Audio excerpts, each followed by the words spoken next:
Have I got a Black Friday deal for you? We're reducing the price of Wild Bunch annual membership from £75 to £55 to encourage more of you to join this great community. Those of you that know me know I don't give anything away. I don't even buy a drink. Moths fly out my wallet. So it's an amazing thing that I'm actually doing. And I want to just spend a minute to tell you why and then show you an example of what we do on the Wild Bunch. Now, it's an online community. It started in lockdown, March 2020. We started to have the idea to bring a lot of photographers together, to give them a focus, to give them a challenge. So every month I set challenges to our members. The last one was on autumn. There's been ICM. There's been fast bird action. There's been all kinds of stuff. They go away for a month with some helper articles maybe or a video. They take some pictures. They come back. They put them in the gallery. They get lots of love. But it's a safe space. So it's members only. Anyone at any level can take part. We have photographers of all levels. Everyone gets the same love. It's really, really great.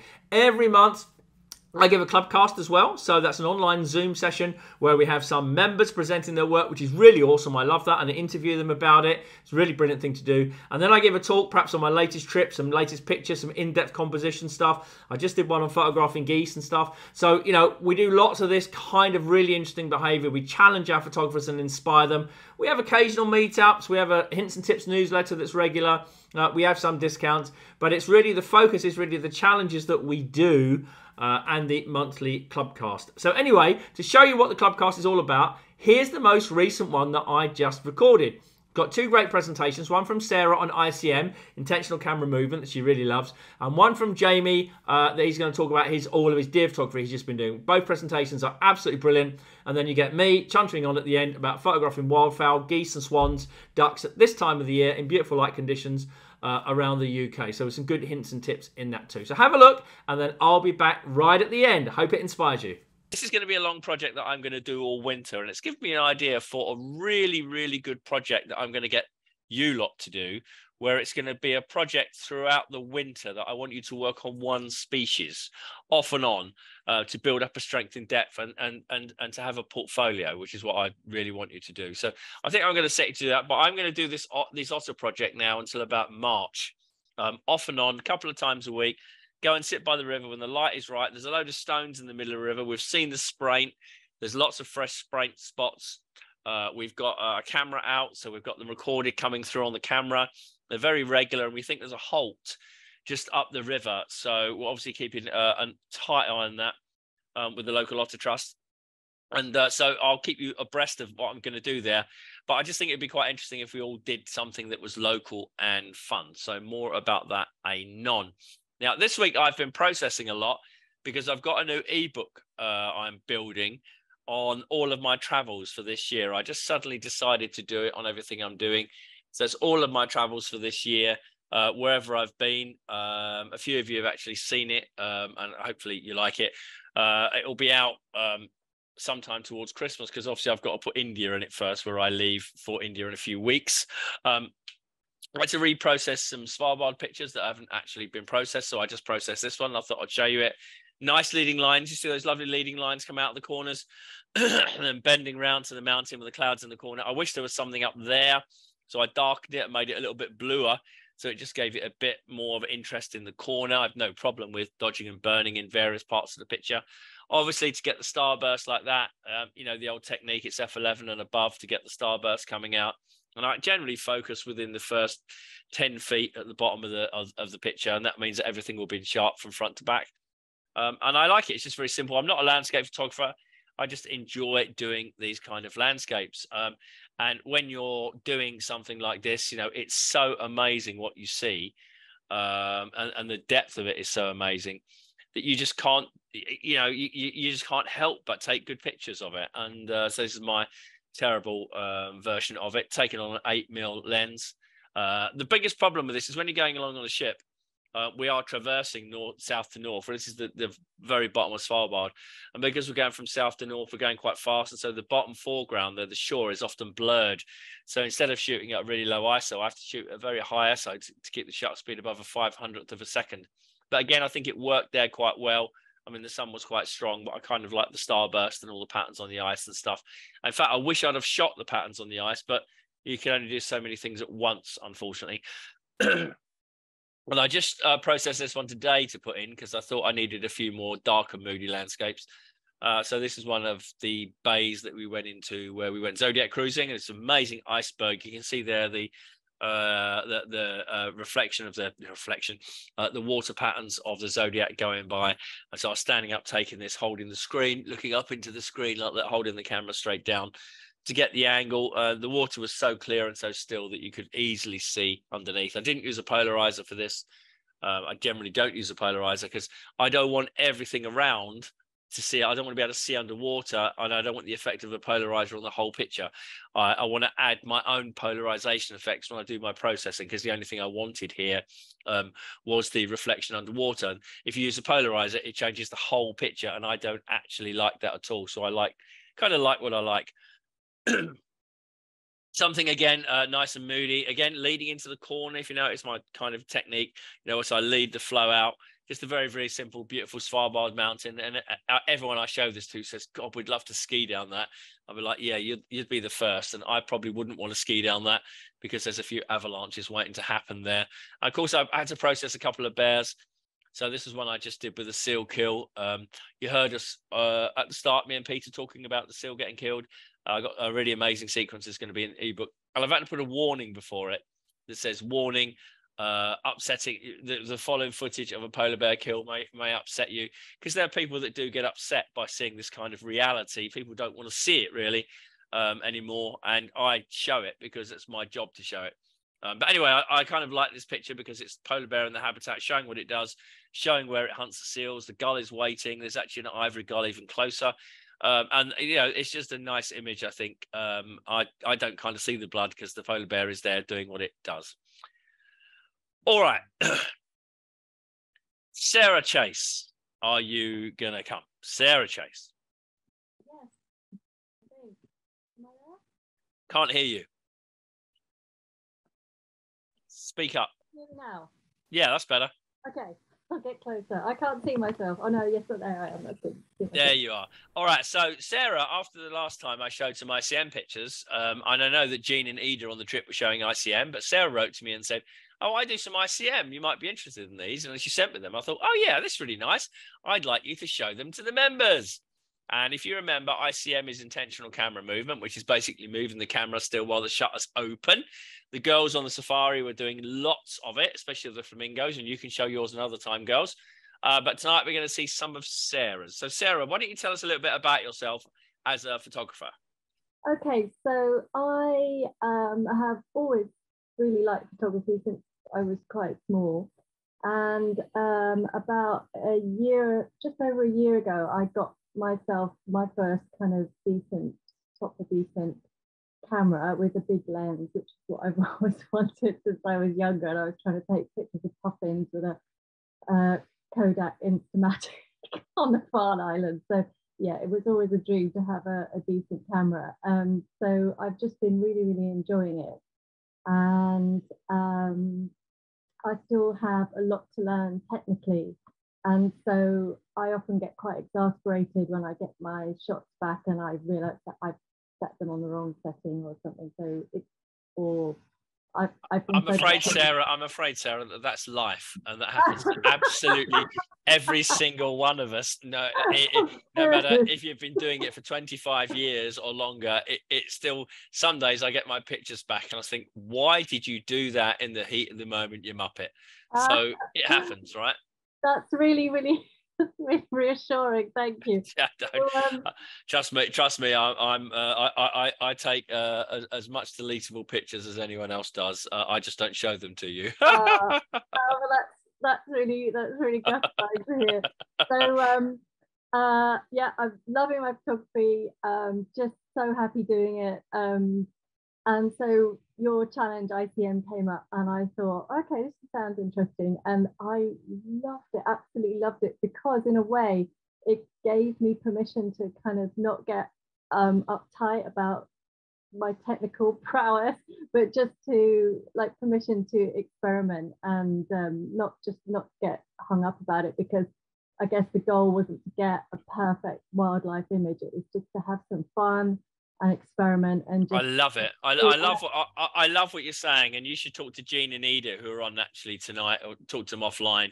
But they were doing it during the whole of our safari. Every time I looked at them, they were wobbling the camera and doing all kinds of things. And they've come up with some. I'm on a little WhatsApp group with them, and they've come up with some really astounding stuff, which they will show. So can I show one of your pictures when we start talking? Yeah. Go on then.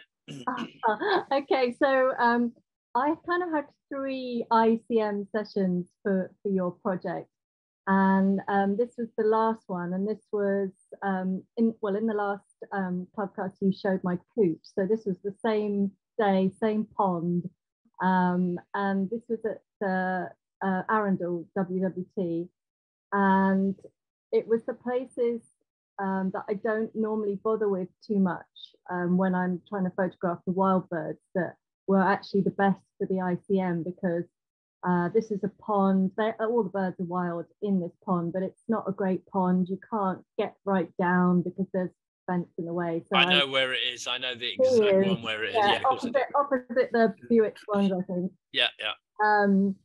And so I was just shooting down, and the light was quite overcast, but kind of brightish. So it kind of really, the water was very slightly mirrory and quite light.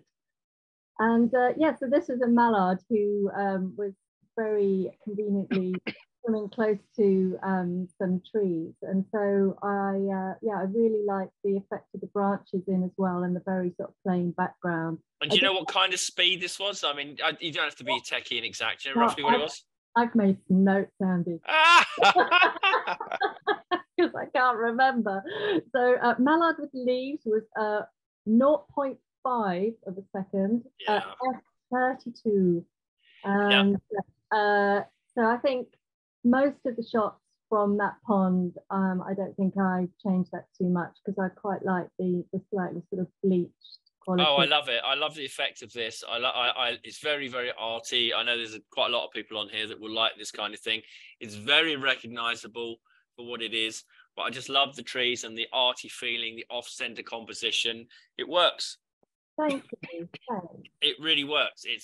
It's really good. And I saw this, I think it's the first one I saw that you sent. So let's look at another one. Oh, look at that. Yeah, same pond, tufted duck, female tufted duck. And so with this shot and then some other ones that I'd taken before that, I realized that if you've got a bright point, and it could be like a highlight on some water, or in this case the bird's eye, it really makes an interesting sort of light trail, which if it's, you know, either white as a highlight or yellow in the case of the eye, really kind of makes it quite a focal point, I think. Oh, I think it's brilliant. But again, it's recognizable. It's not overdone. It takes a lot of skill to do that. The one thing I would like you to do is to remove the dust spots that are on the around it. There's a few dust spots like on the back. I thought I'd done that, but not always, or when you're removing dust spots, zoom up to 100% always on the screen, and just go around with the clone, with the spot healing brush or something, just slightly bigger than the clone spot, and just it'll take literally a couple of seconds to get rid of them all. That's all. But I love the eye. So did you move it? Do you move your camera in just a horizontal, or do you do a bit of wiggly? Do you dance it around a bit? What do you do?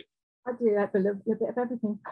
Just just lots and lots of different ones. But this is obviously a side to side one. But I was such a muppet because I couldn't work out as I was moving the camera which how to frame the bird to start off with, so it didn't slide out of the so you got to, when you do ICM, I find you got to shoot a lot wider than you would normally because of that. Yeah, but that's a really nice picture.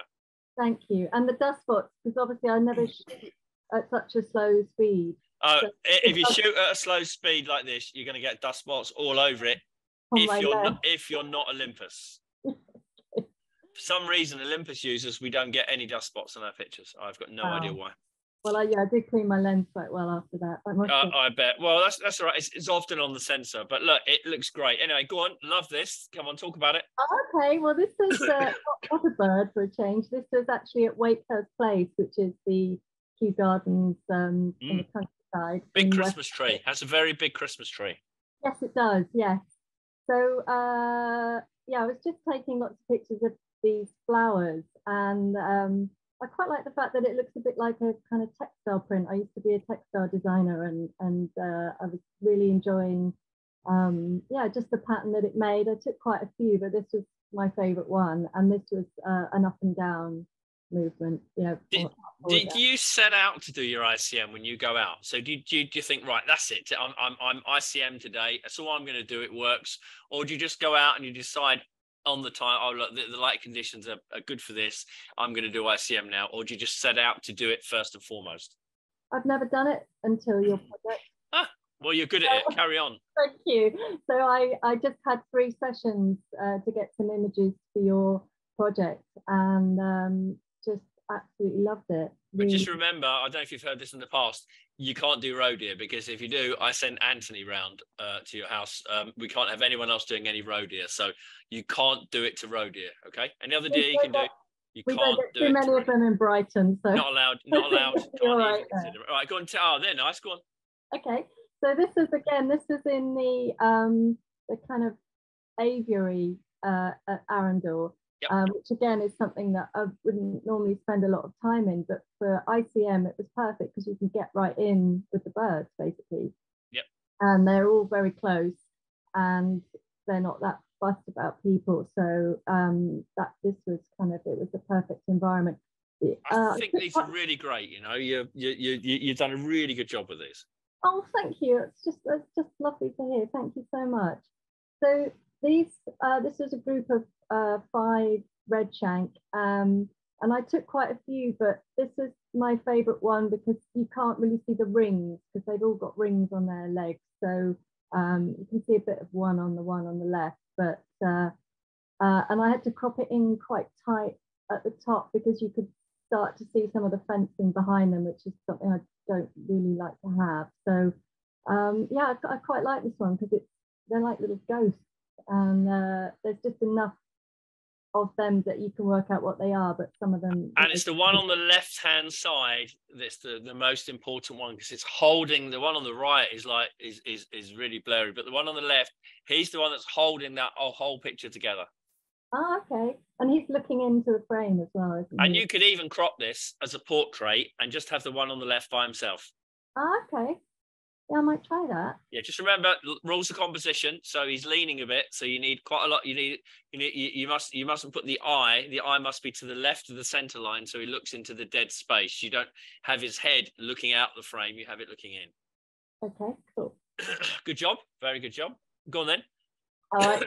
This was on the walk to Arundel from the station, which I really enjoyed because there's usually quite a lot of stuff going on in the field. Yeah, no, I'll just tell you, look in the ditches. When you walk along on the right-hand side, they can be full of water voles in the spring. So the ditches, as you walk along down that road and then you turn right at the end, there are those ditches. Look in them for a little V shape in the water, swimming. It'll be a water vole. Oh, fantastic. Squirt your apple juice in front of it and it won't run away and it'll sit there again. Okay. Oh, brilliant. There you go. Thank you. So this was the few swans who were in the field, and so this looks like a kind of up or down and slight diagonal as well. But I think because the swan is such a recognizable graphic shape against the grass, which has got enough texture in it to make it interesting to me, but not so distracting that you can't really see what. And your ICM is at an angle like this, I think, which is really difficult to do. I think this was, I took lots of different ones, to be honest. So some of them were side to side, some of them were up and down, and I just really like this one. And I brightened the beak up quite a lot. So that's okay. Post-processing is fine. God, yeah. You have to, on ICM, you have to post-process a bit because sometimes you have to bring out elements to make the picture stand out more. Yeah. Like you've done with the beak. Really good job. And I think this is the last one I picked because I just thought this was brilliant. Okay, well, I did have 2 and I couldn't decide.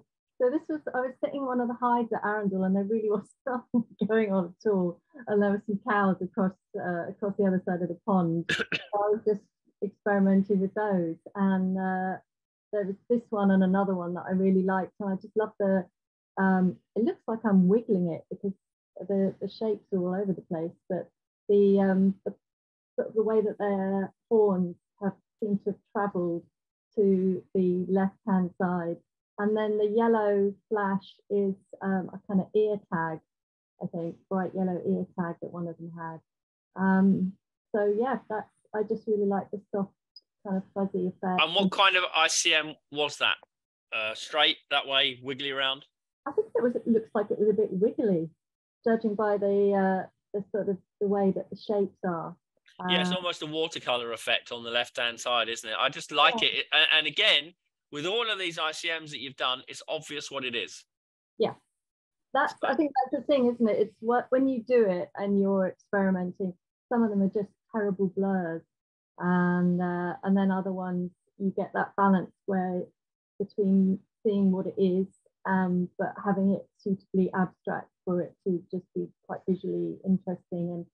And because of what I used to do for a living and the fact that I'm still working in the creative industry, I'm just really into pattern and color and texture. And I think this is just a way of opening up that whole realm within photography that I'd never really thought about before. Well, I want you to continue doing it because you're doing really well. And I want you to continue generating stuff. And anytime you want to show it on here, you just give us a shout.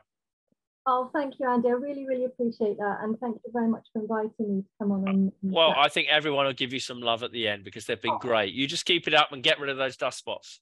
Will do. Thanks so much, Andy. Ta-da. Bye. Oh, no, one more. Wait, Sarah. Sorry. I am still here. Go on. I really like this one. This is on Hove Beach. Well, not on the beach, but behind the beach is a croquet lawn. And a couple of little pied wagtails were just going crazy, running around. And there was quite a stiff wind blowing in off the sea, and they were kind of running and jumping. So there was all sorts, and they were literally almost being blown by the wind. So there was quite a lot of movement going on here anyway, before I even started moving the camera. So I took quite a lot. And again, it's a lovely, smooth, clean green background. And yeah, I just really, really like this one because the legs are a bit of a blur, but you can still see them. And nice composition leading across as well. That's the thing. It's got lovely flowing composition going from the bottom up. So it works well. And never apologize for taking loads of pictures. We don't care. We just see the one. Good. Well, that's good. Yeah, I do like to take a lot of pictures. Good. Yeah, which is good now we all have digital cameras, because otherwise it used to be very expensive at Jessop's. Well, yeah, not everyone does, but yeah, all right, great picture, and I guarantee that's the last one. Apologies. Okay. No worries. Thank you so much. Great job. Thank you. Now, before Jamie comes on, Jamie, just want to connect for us. Olympus users, those who got Olympus out there, you can do your ICM, if you remember, by using the internal ND filter, which is quite a good way of doing it because you'll get to see the ICM effect that you've got in the viewfinder. So I suggest you put that on a quick button and really experiment. I know the girls were doing that, certainly in Kenya, and it really does help you shoot the ICM very well. But I think that was a really good collection by Sarah there, and we'll give her some love at the end. Okay, Jimbo, are you there? I am. How are you? Hey, how you doing? See, I put your correct name up there. You did. That's very kind of you. Do you know the level of temptation that there was? You have I'm sure it was hard to resist. Now, in case any of you don't know, Jamie was best man at my wedding. So, yeah, so we have quite a good tight bond, and we have quite a lot of banter between me, him, and Rich Steele in our own little WhatsApp group when we take some pictures. And he's, you know, we all know what a great wildlife photographer he is, and you know he guides with me as well. But when he took this series of pictures the other week, I was like, right, that's it. I've had enough. I'm not doing any more deer. You can come on and show them. So do you want to tell us, people know a bit about you, but do you want to tell us some lies? Yeah, sure. Yeah. Yeah. So I'm army photographer, have been for 12 years. That's what I do as a day job. And then my sort of passion is just getting out and doing wildlife, anything in and around home and beyond. Whenever I can get out, I try and sort of hunt down whatever's furry. And not just furry, I do like little bugs and stuff as well sometimes. But yeah, just love taking photos of stuff that lives and breathes and shares this big planet with us. So tell us, shall I move on to the first deer and then you can lead on from there? Yeah, you can do, yeah. So all these shots you're going to see I've taken in a place called Woburn Abbey It's the Duke of Bedford's house. So it's a deer park. So the deer aren't like wild as you would get in Scotland. I mean, they're still wild in that they're not like sort of come up to you and eat out your hand, but a lot easier than wild ones. But the challenging thing with Woburn is there's only 3 paths throughout the sort of whole park, and none of them join onto each other. So when you get there in the morning, you kind of have to just pick a path and then stick to it and make the most of whatever that location offers. So this was the first shot I took of the red deer this year. I usually go to Woburn every autumn, mainly for the red deer, but I've kind of been concentrating on other ones a bit more lately. So I was about a week early for the actual rutting, but I didn't want to waste the morning, so I still had to walk around to sort of see what was happening. And came across this stag in the sort of woodland area with the sort of the Jacob's Ladder effect, I think it's called, with the sunbeams coming through the trees and that.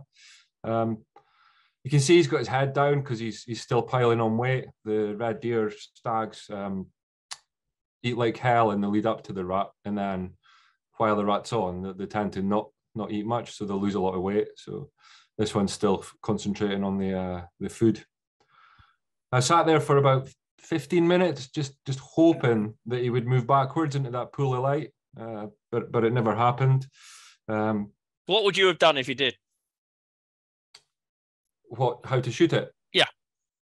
Yeah, I would underexpose more just to make it more dramatic, so you wouldn't have as much shadow detail in there. I've had to keep the shadows a bit higher, otherwise the deer wasn't quite a full-on silhouette. I would have, done exactly the same. And I think that shows the situation that you're in, that you see a shot that you want and the deer has other ideas. Yeah, I mean, ideas. I've got ideas. Boom. Yeah, I mean, that's wildlife, isn't it? But in this case, I saw the deer was there, and I visualized the shot that I wanted, and I put the time in, like the 15, 20 minutes, just laying there waiting on the deer, sort of going where I hoped, rather than just grab one shot and then wander off and see what else was going on. I think that comes from experience. All right, let's look at the next one. I'm just going to call you something. I'm going to mute.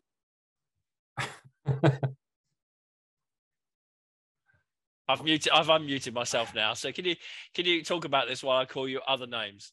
Yeah, so this was once the rut had started, and this is one of the stags, and because they're so full of testosterone, they thrash their antlers in the undergrowth, and they also urinate where they're thrashing their antlers to get more of their scent on themselves.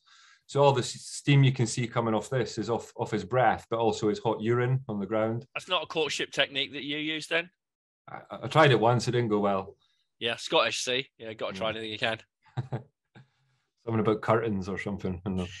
I mean, this is an award winner, mate, right? You know that. Thanks, man. Yeah, no, this is... now, did you set up to shoot this backlit? So, I mean, what I always like to know is the thought process behind it. Did you get there and think, right, first few minutes, I'm going to shoot backlit? Yeah, absolutely. So the way the paths are, different areas are better at like sunrise, and I only really ever go for like the first hour and a half of the morning. After that, the light's a bit harsh for my liking. So yeah, I'm very much just focusing on the light that's down there.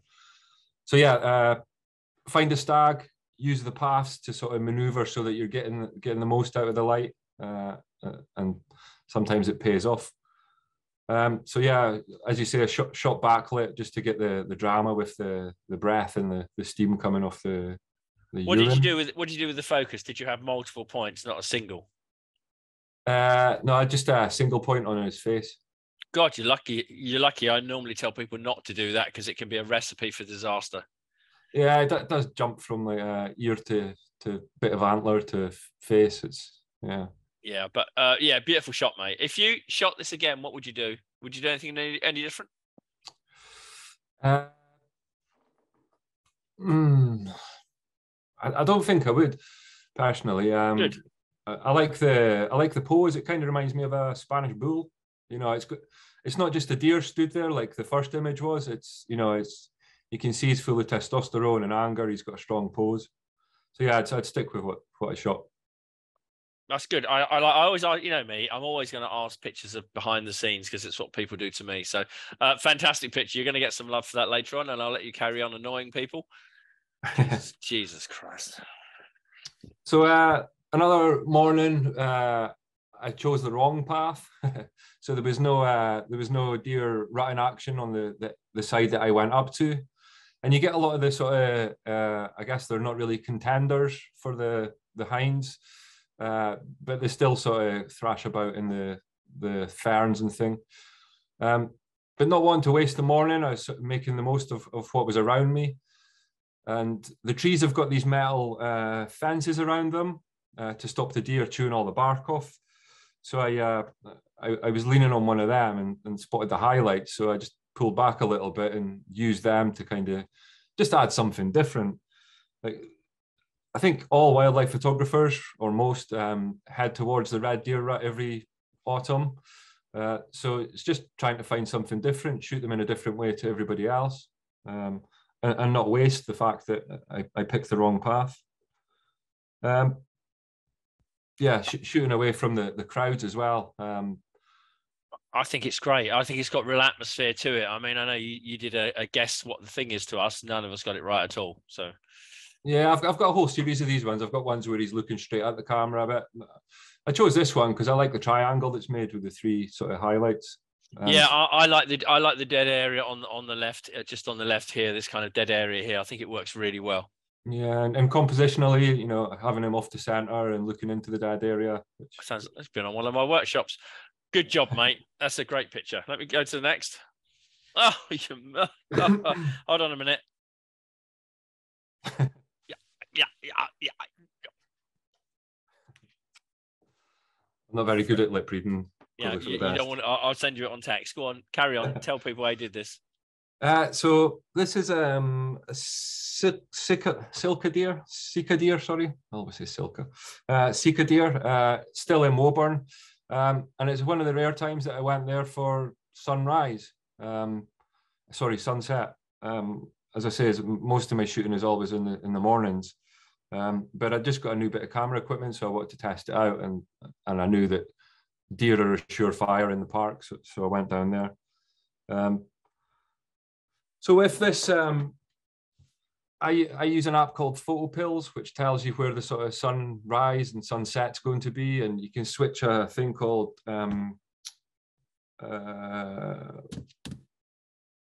it's like artificial augmented reality, it's called, where it shows you through your camera exactly where the sun's going to set, so you can plan your shot a bit.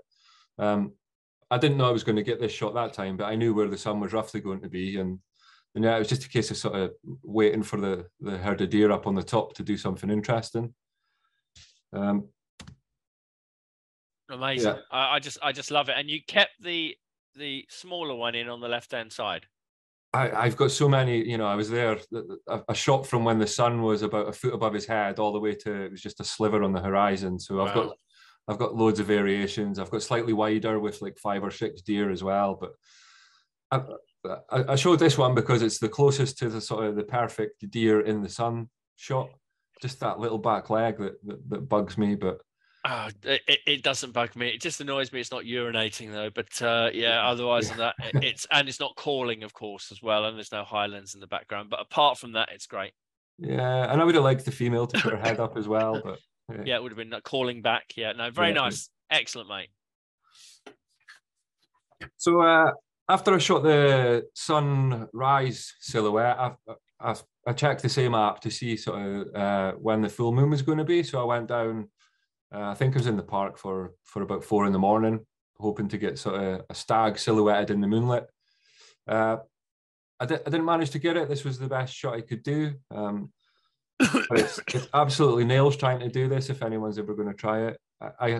Me and Andy have both got thermal imaging, which helped me loads on this to find a stag, but then you're still frantically trying to run left and right and forward and get low and then sort of wait for the moon to come into position. And then you've got the thermal in one hand, and you've got to take that off and put it in your pocket to get the camera. And then you have to take the camera. It's kind of it's difficult to hold them both up together. Yeah, you need to be an octopus, don't you, to sort of hold everything sometimes. Or we need to strap it. We basically, I mean, it would be really useful on the thermal if it had a screen and you could flip out the screen. You could strap it on the hot shoe and then you'd be there. Yeah, or get helmets and mount it. but then you just look like a sort of Walter Mitty pretend to be a soldier. So. Great picture though, mate. Great picture. With shot like this, there's loads of sort of things to consider, like the moonset time, having the nice weather as well, and then finding an animal in a usable place. So I had a look on that app, and the next time that there's a full moon set in still darkness is the 7th of this month, so that's Monday.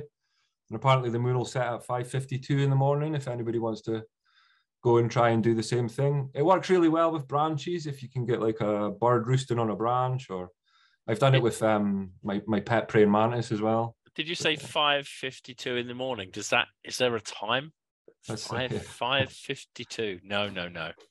It's usually when you're on the golf course, isn't it? In the hares. No, that's 3:32 a.m. But yeah, I'm having a lay in. I think that's just great, mate. I think it works brilliantly. It's still something I'm going to try again. It's a bit of work in progress, but yeah, persevere with it and I'm going to cover this in my talk as well, because there's sunset. Oh my God, look at that. That actually looks 10 times better than it does as a small thumbnail. It looks 10 times better on the screen. This is another red deer stag. Another challenge of Woburn is making it look a bit wild, because you've got sort of a big abbey, you've got fences. It borders with Woburn Safari Park, so you've got like fences on one side. You can hear the lions roaring in the morning sometimes. It's like being back in Africa. So yeah, it's quite challenging, but there's one hill that looks over these sort of valleys where the sun rises. And obviously that's a big draw when you're picking one of your 3 paths to choose. And then you've sort of just got to hope for a deer to walk up that way. I think that's quite interesting, because you could crop that nicely. You could crop that in any way you wanted. You could make a more of a letterbox out of that, couldn't you? You can make a square. Yeah, there's a lot of options, and I've got the whole series of it as it walked sort of through, and yeah. You didn't try calling to it to get it to call back to you and rut to you. I call to all the red deer, but they never reply. I must not have the right graveliness, I suppose. No, I've tried calling to all kinds of deer and it just never works. Really great picture though, mate. Really nicely processed as well with the tones. You can imagine that's an autumnal morning. It's brilliant. Yeah, and I like it because it's got the depth. The different layers of the landscape going through, rather than just what could be woodland. And shot this exposing for the highlights, just so that I didn't get a mushy blown out area where the sun was up in the top left. No, it's great. Go on then. So this was last weekend. The red deer have pretty much finished now, but the Sika deer are starting to do their rutting, and I prefer these now. They've got a really exotic call, and they just look more photogenic to me. Much more symmetry with them, I think. And they're also more likely to have you than a red deer, I'm afraid. These guys are more likely to get stuck in. Are they? Oh. Yeah, they got a reputation for it. They look at you and they're interested. Right, I didn't know that. I'll be a bit more wary when I next go down then. So this is down in the valley from that previous shot. So a different path that morning, and I sat waiting because the sun rises kind of just behind where the deer is. I sat waiting for a stag, a red stag that was scraping his antlers on a bush. And I was just waiting for him to walk through into the sort of rising sun, and it never happened. But then I saw this Sika down at the bottom of the valley, and it was coming up towards me. So I plunked myself down, laid down, and just sat waiting until he walked across the front. By the time he did, the light behind was a bit harsh. So I didn't want to waste the opportunity. So I tried doing double exposure. So I took the shot of the deer, and then took another shot of the out of focus dew on the grass and some like autumnal leaves. So that's where you get the yellow and the red in the center of the frame, and merged the two. And yeah, I'm not a massive one for doing loads of like photoshopping type stuff to my images of wildlife, but I quite like this. It's give it a little bit of dreaminess. I think it works really well. This wasn't the one where the complete Muppet had a ghillie suit and then a white lens in front of the It was, so, yeah. Yeah, I'm going to use that. I'm going to use that in a book on in our stalking book we're going to do. I'm going to use that. It's a great example of yes, how not to photograph deer with a ghillie suit and a white lens out in front. Brilliant. I guess my takeaways from all these shots would be, you know, if you've got an area you go to, really work it. As in, sort of, you know, don't just think there's nothing here and move on. The only way you'll find out if there is something is return visiting. Don't follow the crowd. If you see a lot of people going one way, just break out and do your own thing. Try and visualize the shots. Don't take the shot that's in front of you. Try and visualize the one that's going to happen when that animal does whatever it's doing. And observe behavior. The one of the deer sort of steaming with his own urine, I only knew that was going to happen through watching the behavior of him as he was walking towards me with a bit of anger. But yeah, if you observe the behavior and use it to your own advantage, and you'll get the nice shots. Brilliant, mate. These shots are amazing. You've done so well. If they were roe deer, Anthony would be on his way round now. But we'll let you off because they're not. I'm jealous because I have nothing near me, as you know. But these are just really inspiring shots. And I'm sure you're going to get some love when we come back. So thanks a million. Thanks, mate. Brilliant. Unfortunately, now you've got my uncreativeness. I've unmuted my coughing self. I apologize if I spoilt it by just coughing until I found the mute button.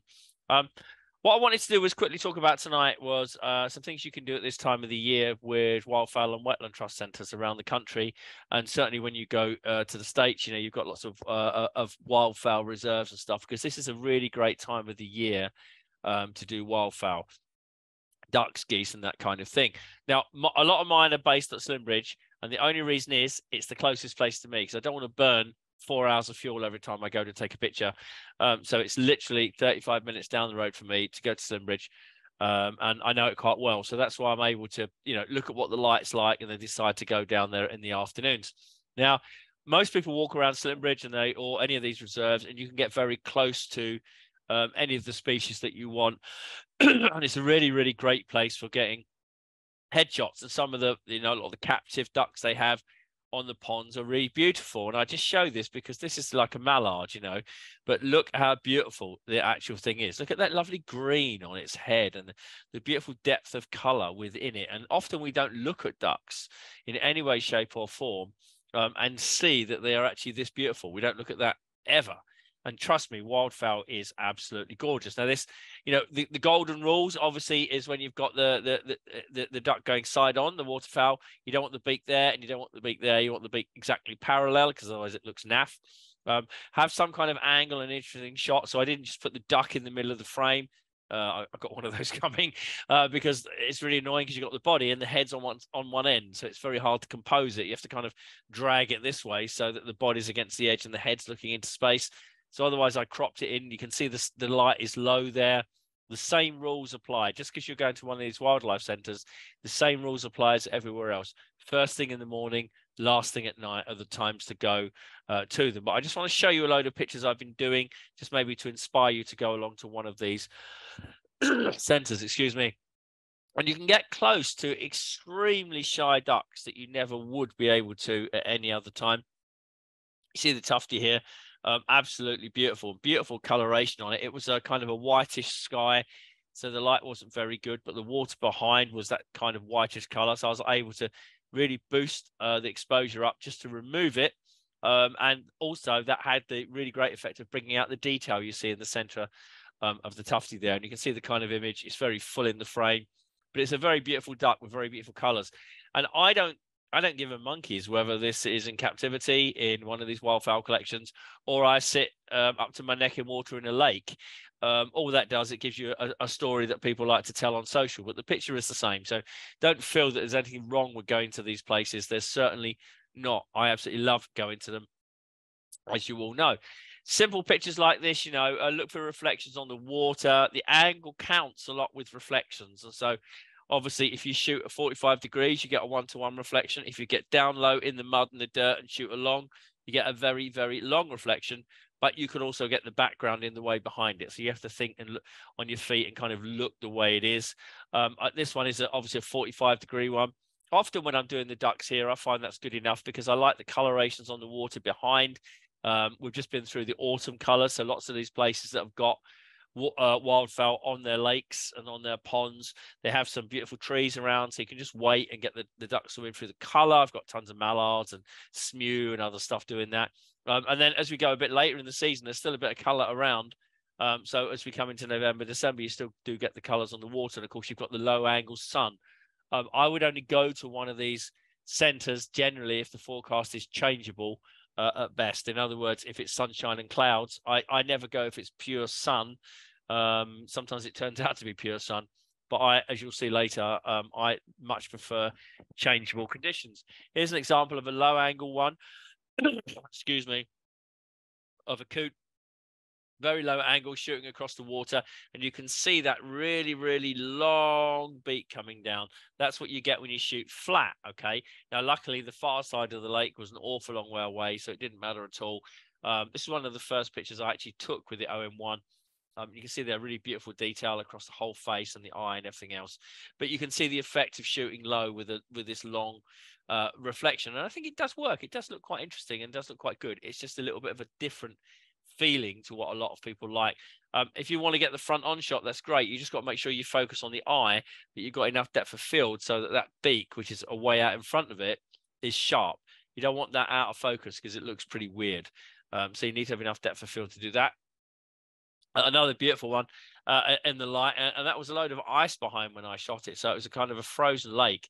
So I looked at the weather forecast and I thought, well, I know this pond and I know the wildfowl that are there. And I know that at this time of the year, a lot of that pond is going to be frozen, but the wildfowl stay there because the locals break up a little bit on the edge. So, and in that little bit on the edge, I did grebes, I did tufties, I did all kinds of things. So here it's really nice light. Again, I got down low. I kind of looked at shooting at 45 degrees and I didn't kind of like the way that the ice was going across the top. It kind of made it look weird. So I kind of opted for the fact that the ice would cut across it with this kind of blue tone because I thought it would look good. Obviously, straight focus on the eye, very simple. And again, parallel is really, really important when you do wildfowl like this. Now, on the big lakes, excuse me, at Slimbridge and in other places, you do get birds coming in, certainly at Welney and Martin Mere. You get big numbers of birds coming in. The problem is always isolating them because they're coming in on the masses. But if you can get the wind right and the light right, you can get some really spectacular landing pictures. The trick is you've got to pick them up early and track them in. You've got to take every single opportunity you can because most of the opportunities will be absolutely rubbish because you won't actually get a swan in isolation. It will land and its wing will cut the neck of another one or something else. So it's rare that you get them skidding like this. And you've also got to go to your place with the wind in the right direction. So you've got to know your location. Jamie spoke about, knowing your local patch, and Sarah's, a lot of her stuff was done at the same WWT reserve. So she knows it well. I know Slimbridge inside out, and I know where the wind has to come from for them to stall into the lake. So the wind is really, really important, the wind direction, because if you get the wind blowing away, they land away from you and you just get backsides and very, very frustrated indeed. Now, there's a typical, this is Martin Mere. So this is a load of the hoopers there, you can see, and it's very, very difficult to get an isolation shot. But I showed this because this was taken a few years ago. What does this scream for now? That's right, ICM. This screams for a bit of ICM and a bit of movement and a bit of fun. That's all it needs doing. That's all what we need. So these ICM skills that you've seen, you can use them, and I'm going to be using some of them this year as well.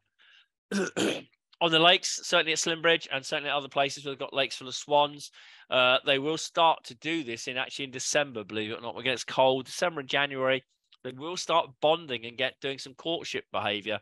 And this is the closest that I've got to the iconic heart shot. They do it. It's very ritualized courtship.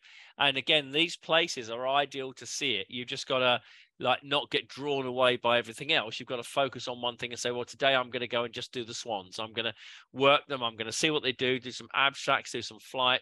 I'm going to sit on this one pond and do this one thing. Because if you just wander around, you find that you just take pot shots because you take a few shots. 5 minutes. I've got to be going somewhere else. I've got to go. That's the wrong way to do your photography. You've got to sit and do something well and do something so you can be proud of it, and then move on to the next thing. And if that means you take all day on one bird, then so be it. That's the way it is. This is one I was allowed to do at night for the swan feed, and I had to set the camera up remotely. It was out of a window that was open during the day when the swans weren't there. The camera was there with a blackout blind. It was all done literally with a blackout blind wrapped around the lens so that I could be behind it looking in the screen, but the swans couldn't see me. It was taken with a very, very long exposure, quite a long time ago, so it's quite hard to do, but it was several minutes, and I just love the variety in this and all kind of what's going on. It just looks fantastic. There's an awful lot of swans in there, the movement, and it just shows again that doing this slow motion work really, really does well. And they do several swan feeds at night. I know Slimbridge do it, and I know Martin Meir do it, and I think even Welney does it a couple of times. They're well worth going to if they do it, because it is really, really awesome to watch. You can set your camera and tripod up in one of the hides and do exactly the same thing here. Everyone else just takes pictures under the lights.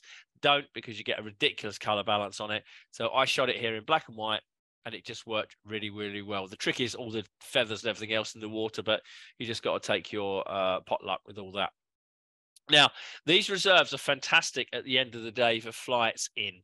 Okay, so most ducks, geese, swans, all that kind of stuff, all the wild lot will go out first thing in the morning, often pre-dawn, to go and feed in the nearby areas. And they'll come back towards the end of the day in the last hour. And it can be really, really spectacular, especially at this time of the year, because sunset is coinciding when the centers close, and that's what you need. A lot of these centers will let you stay on a little bit later, which is great, but sunset is coinciding with the centers close, so that means you get light under the wings. You get beautiful light, but you get the light under the wings, which really, really lifts a picture and makes it look incredible. I think you just love, look at the geese, it's just really amazing to get 3 in a row. The swans are going to come in en masse as well. Now, you are going to be shooting in low light. Remember, those who've done my Working with Light course know that at sunset, the light quality is a lot worse than it is at sunrise. So you're going to be really bumping those ISOs up to get any kind of image whatsoever. You know, you want to be shooting on at least the 500th of a second, and possibly an awful lot more. But to see these birds flying in en masse and coming in, you know, and getting ready, it's like that you see the planes at Heathrow, you know, vying to come and land. I just absolutely love watching them coming in. And I can sit here and I can easily take 1,000 pictures in one of the flight sessions here. I just love the challenge of it. I have the camera set up normally. Well, it depends. It's all changed with the OM1. But most cameras I had set up with most of the focus points set up just with AI servo and very fast shot. I'll be on ISO 800 or 1600. So I had a really decent shutter speed, and I'd just be tracking that. Now with the OM1, of course, I've got the eye detect focus on, and there's different modes I can set it in to get different effects. But it's actually made it a lot easier to track them and get the composition right, because often they'll turn in the wind. Swans will whiffle. Which means they kind of will stoop over and land literally like that, which is very difficult to track. But, you know, if you've got the autofocus on, this is one of the examples of the OM1. Did a pinner, which I really love, a pintail. Absolutely beautiful birds. And here, you know, I slowed the shutter speed down because I was trying to get a real wash effect. So I think this is about 125th. They fly very fast. But what I should have done was have been down at about a 30th. You don't want to have it so slow that you don't see anything, but you want to have it slow enough where you can get maybe a couple of wing beats out of it and you see the fingers in different places. That would be a really great thing to try. So once again, you know, autofocus points is probably 3x3, and the eye detect on there nicely gets them coming in against the sky. You can see the dot in the eye. It's very late light, and as I said, you know, you've got to be there late in the day when the wind is right. Oh, I like this one. It's a shame that the bottom swan is caught by the shadow of the top swan, because otherwise that would be a really nice one in beautiful light. It's always the way. They're flying just a little bit in front of each other. But I like the effect there of the wings up. And you've got to look for some symmetry. So wings up and the bottom one wings down or whatever, but you don't want them intersecting and doing stuff like that. You want some kind of separation between the wings to make it look decent. Again, I control focus on this to get it. And I just think it looks nice, again, with the really, really, really late light. A lot of times I much prefer to photograph any bird that with the top side of the wings, because I think the top side is more beautiful. The underside shows a lot of the feather structure here, and you might like that, but it doesn't have the most beautiful colors Also, you tend to suffer from shadows like that, whereas you think the top of the body is flat all the way across, whereas the bottom, you've got this bulky body bit that causes shadow. So I often try to get them topside banking, but of course they have to want to do that in the wind, and often they don't. This is the way that you get them to land. But I do love the pintail. It's a perfect blue sky, which I hate. You'll see the kind of skies I like later on. Many of you will know that already. Excuse me. Big group of swans coming in. It's very hard with a group to get it all right. The trick is to shoot wide, shoot a lot, and then pick the one later on where they're all roughly correct. So these are all coming into WWT Welney. I should practice what I preach about dust spot. Oh no, it's not a dust spot, it's a mark on my laptop. These were coming into WWT Welney. They were just gliding in. The wind was perfect. Unfortunately, they landed across me because the wind was blowing across. They didn't land at.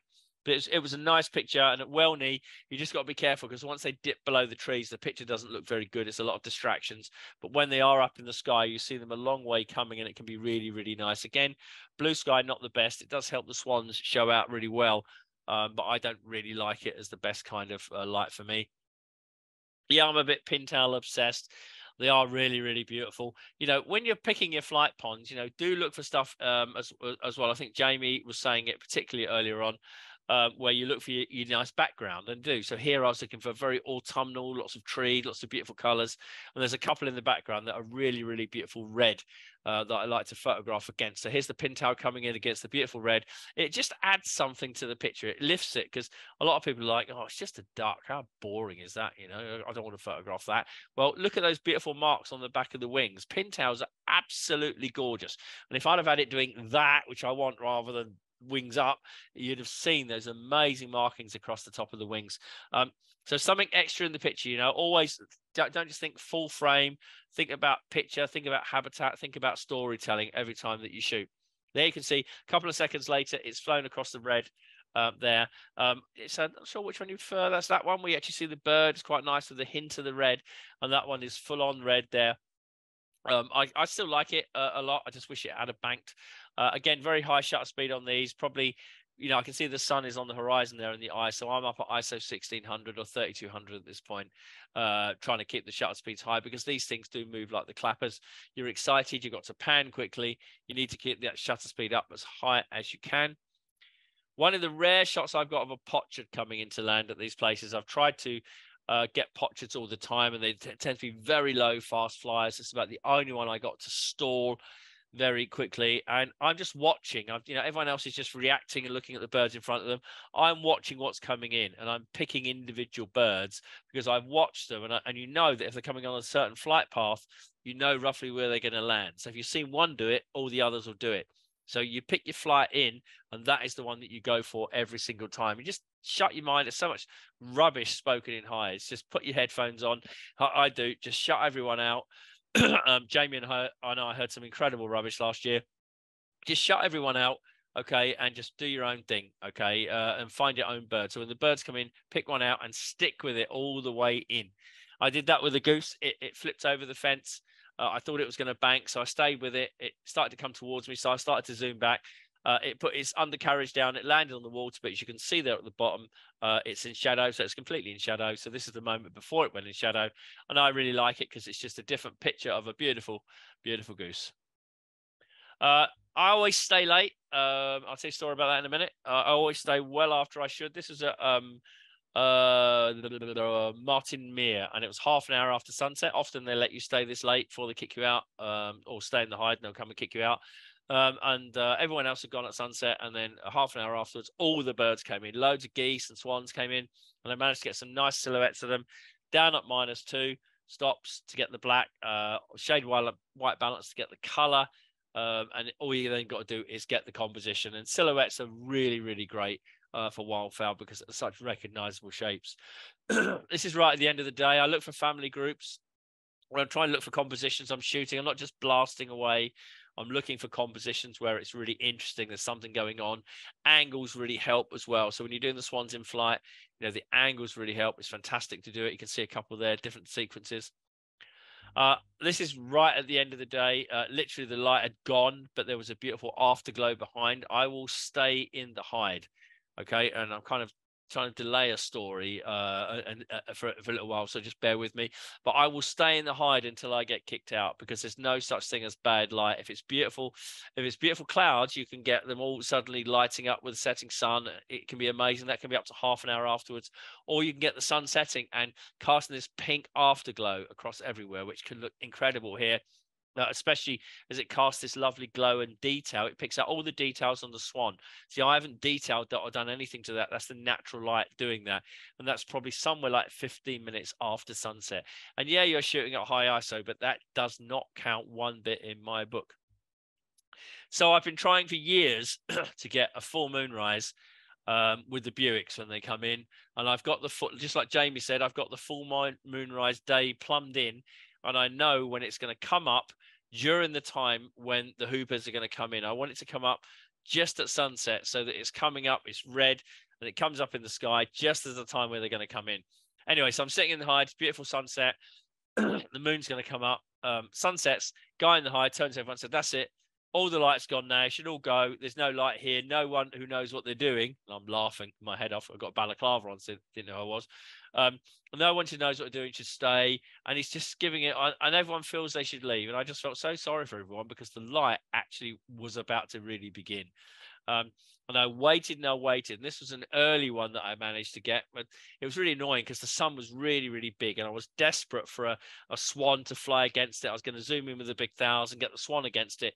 Nothing happened. And it got smaller and smaller and smaller in the sky, until I managed to get that, which was actually quite a good effort to get it shooting vertically, to get them in focus, and because they're literally flying that fast through the frame. So to time it where I actually got them in line like that, I only got 3 or 4 frames, and I much prefer that one. Hello, Seb. I much prefer that one to anything else. I think it looks really, really nice. It's got really nice colors. It's shot at ISO 3200, I know, but you don't have to worry about that because it's the picture that counts. But don't listen to these Muppets in the hide that, or they're like oxygen thieves. They take your oxygen, they give you rubbish advice. You don't know who they are. There was someone chuntering on about how OM1s were, how Olympus was terrible and all that. And when I took my balaclava off, he did a double take and left 10 minutes later, because I was waiting for any word that he said, and he wouldn't dare say anything after that. So don't listen to all these people. You've seen a lot of these pictures. Oh, it's got my, that's annoying. Apologies for that. It's one of the low res ones. I look for changeable conditions. So just to round up what I do, I look for changeable conditions. I look for sunshine and clouds. I look for rainstorms. That is when I'm going to go, because you get the changeable light. You got this beautiful glistening on the feet because they're soaking wet. You've got that lovely background with a light on it. It's stormy. It looks really cool. The swan is struggling in the wind, just like a plane would be to land.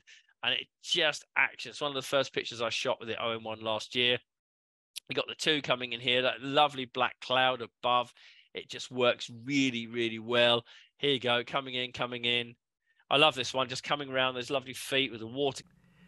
Well, those of you that stuck to the end, well done. That was over an hour, but I just wanted to show you the kind of things that we did. As I said, it's a special price for today only. Look down below in YouTube. If you're watching this on YouTube, you can see the link, and the price will be $55 for just today only. If you're not, just follow the link from the Facebook post. Wherever you go, the price has been reduced for Friday only. That's the Black Friday deal. Come and join the Wild Bunch community. You will absolutely love it. Our next Clubcast is early December, when I'll be showing my latest tiger pictures, showing the results of one of our Clubcast challenges that we just did, and some other member shots as well. It's going to be really great. It's a really brilliant community. You will love it. So come and join us, and I will try my best to inspire your photography. Bye for now. Bye-bye.